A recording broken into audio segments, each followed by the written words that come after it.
मनुष्य का मन एक बहती नदी के समान है जो कभी शांत नहीं रहता।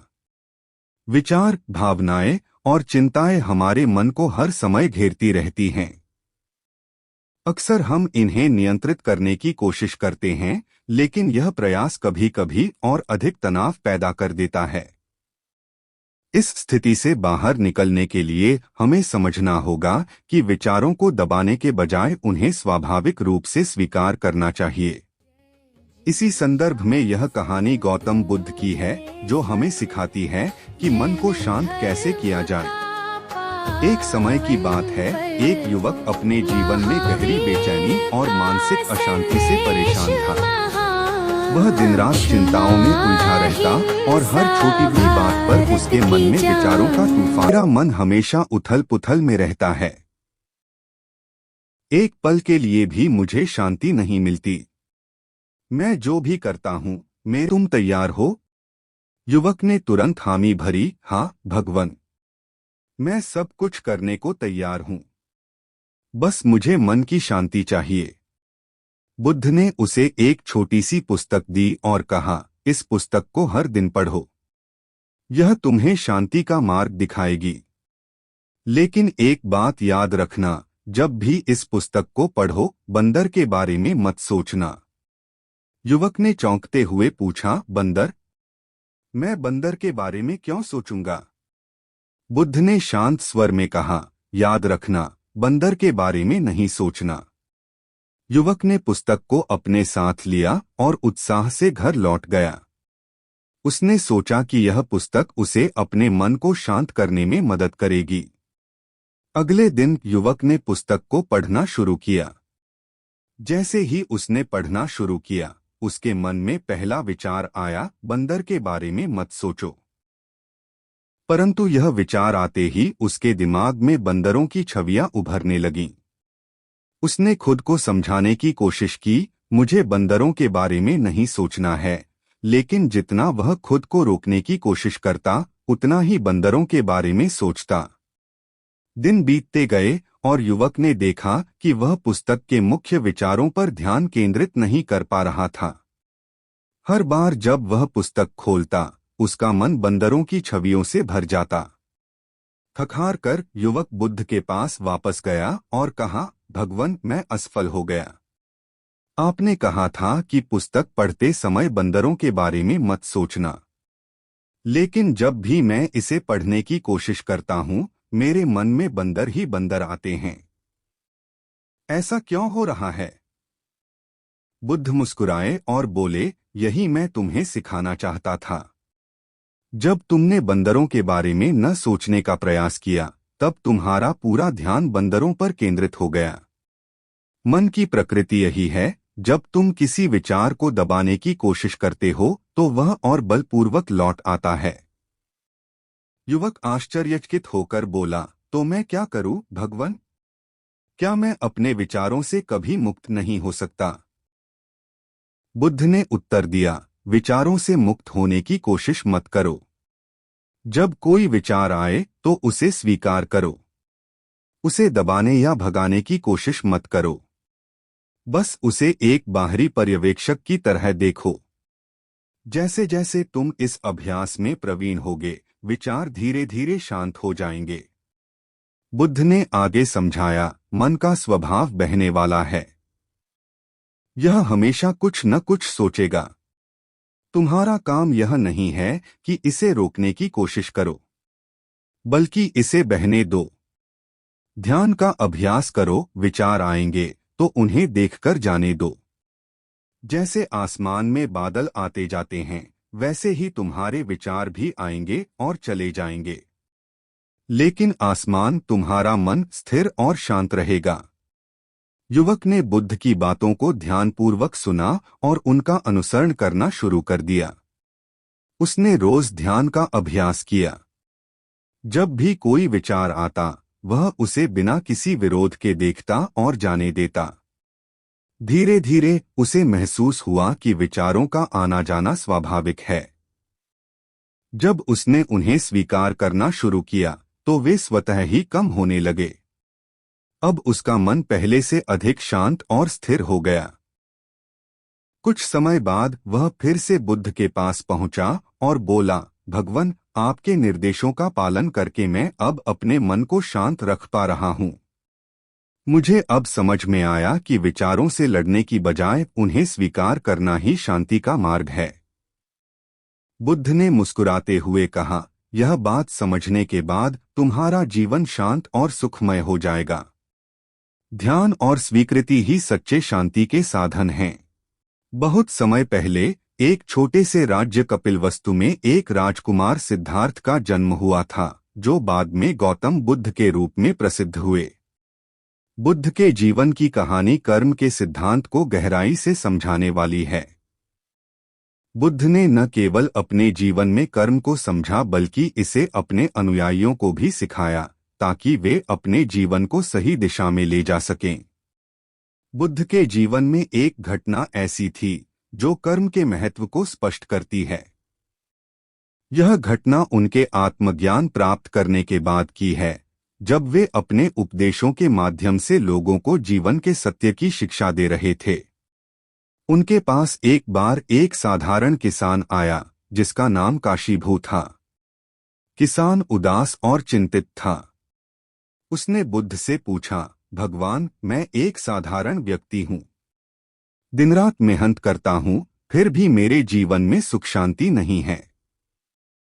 मुझे क्यों हमेशा दुख और कठिनाइयां झेलनी पड़ती हैं? मैंने ऐसा कौन सा बुरा कर्म किया है जो मुझे यह सब सहना पड़ रहा है? बुद्ध ने शांत स्वर में उत्तर दिया, कर्म का सिद्धांत बहुत ही गहरा और सूक्ष्म है।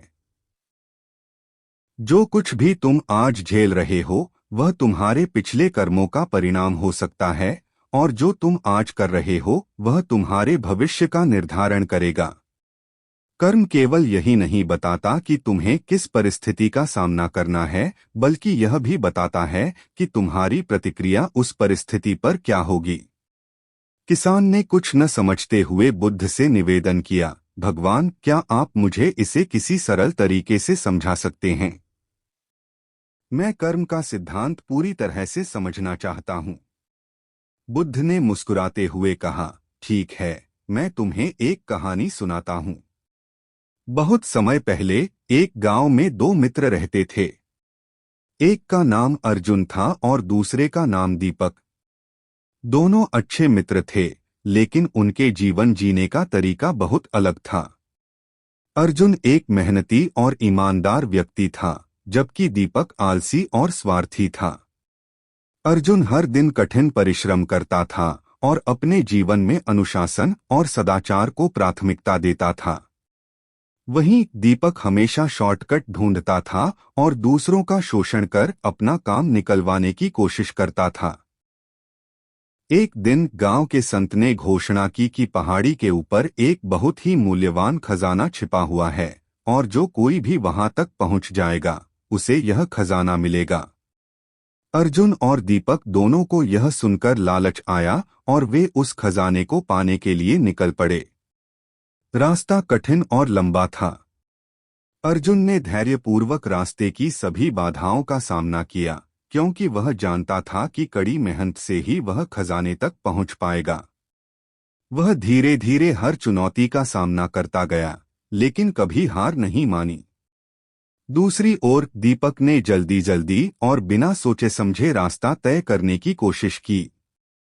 वह हर बार एक शॉर्टकट ढूंढता, लेकिन उसके शॉर्टकट उसे भटकाते गए। उसने सोचा कि किसी तरह से वह अर्जुन से पहले खजाने तक पहुंच जाएगा, लेकिन हर बार वह और भी कठिनाई में पड़ता गया। अर्जुन ने अपनी मेहनत और संयम से पहाड़ी की चोटी तक पहुंचकर खजाना पा लिया। जब दीपक पहुंचा तो बहुत देर हो चुकी थी। खजाना अर्जुन को मिल चुका था। दीपक ने अपने आलस्य और शॉर्टकट ढूंढने के कारण वह अवसर गंवा दिया, जबकि अर्जुन ने अपनी ईमानदारी और मेहनत से वह पा लिया। इस कहानी का संदेश सीधा था। अर्जुन और दीपक के कर्म ही उनके परिणामों के लिए उत्तरदायी थे। अर्जुन के अच्छे कर्मों ने उसे सफलता दिलाई, जबकि दीपक के बुरे कर्मों ने उसे असफलता के मार्ग पर धकेल दिया। किसान काशीभू ने यह कहानी ध्यान से सुनी और कहा, तो इसका मतलब यह है कि हमारा भविष्य हमारे वर्तमान कर्मों पर निर्भर करता है। बुद्ध ने उत्तर दिया, हाँ बिल्कुल। जैसे एक बीज बोया जाता है, वैसे ही उसके अनुसार फल प्राप्त होता है। यदि तुम अच्छे कर्म करोगे तो तुम्हें अच्छे परिणाम मिलेंगे। यदि तुम बुरे कर्म करोगे तो बुरे परिणाम भोगोगे। यह नियम हर जगह लागू होता है, चाहे वह तुम्हारा व्यक्तिगत जीवन हो या समाज। हर क्रिया का एक परिणाम होता है। काशीभू ने उत्सुकता से पूछा, लेकिन भगवान, कभी कभी ऐसा होता है कि हम अच्छे कर्म करते हैं, फिर भी हमें बुरे परिणाम झेलने पड़ते हैं। ऐसा क्यों होता है? बुद्ध ने उत्तर दिया, यह सही है कि कभी कभी तुम्हें यह लग सकता है कि अच्छे कर्मों का फल तुरंत नहीं मिलता। लेकिन यह मत भूलो कि कर्म का परिणाम हमेशा समय पर निर्भर नहीं करता। कुछ कर्मों का फल तुरंत मिलता है, जबकि कुछ कर्मों का फल भविष्य में मिलता है। तुम्हारे पिछले जन्मों के कर्म भी तुम्हारे वर्तमान पर प्रभाव डाल सकते हैं, इसलिए यह जरूरी नहीं कि हर परिणाम तुम्हारे वर्तमान कर्मों का ही फल हो। बुद्ध ने आगे कहा, कर्म का अर्थ केवल बाहरी क्रियाओं से नहीं है, बल्कि यह तुम्हारे चित्त मन की अवस्था पर भी निर्भर करता है। यदि तुम्हारे मन में अच्छे विचार हैं, तो वे तुम्हारे कर्मों को सही दिशा देंगे। यदि तुम्हारे मन में बुरे विचार हैं, तो वे तुम्हें गलत मार्ग पर ले जाएंगे। इसलिए कर्म केवल बाहरी कार्य नहीं है, यह तुम्हारे आंतरिक मानसिक स्थिति से भी संचालित होता है। काशीभू को अब समझ में आ गया था कि कर्म केवल बाहरी दुनिया से जुड़ा हुआ नहीं है, बल्कि यह हमारे मन, विचार और इच्छाओं से भी प्रभावित होता है। उन्होंने बुद्ध से कहा, भगवान, मैं अब समझ गया कि मेरा जीवन मेरे कर्मों पर आधारित है। मैं अब अपने कार्यों और विचारों को अच्छे से नियंत्रित करने की कोशिश करूंगा। बुद्ध ने काशीभू को अंत में यह सिखाया, हर व्यक्ति का जीवन उसके कर्मों का प्रतिफल है। तुम अपने वर्तमान कर्मों को सही दिशा में ले जाकर अपने भविष्य को बदल सकते हो। कर्म का सिद्धांत यह बताता है कि कुछ भी निश्चित नहीं है। यदि तुम अभी भी अपने जीवन में परिवर्तन लाना चाहते हो, तो अपने कर्मों को सुधारो। बुरे कर्म से कोई भी बुरा नहीं बनता, लेकिन उसे सुधारकर व्यक्ति अच्छा बन सकता है। काशीभू बुद्ध की इस शिक्षा से अत्यंत प्रेरित हुआ और उसने अपने जीवन में अच्छे कर्म करने का प्रण लिया। वह समझ चुका था कि कर्म का सिद्धांत जीवन के हर पहलू को छूता है और हमारे सभी कार्यों का परिणाम एक दिन हमें अवश्य मिलता है।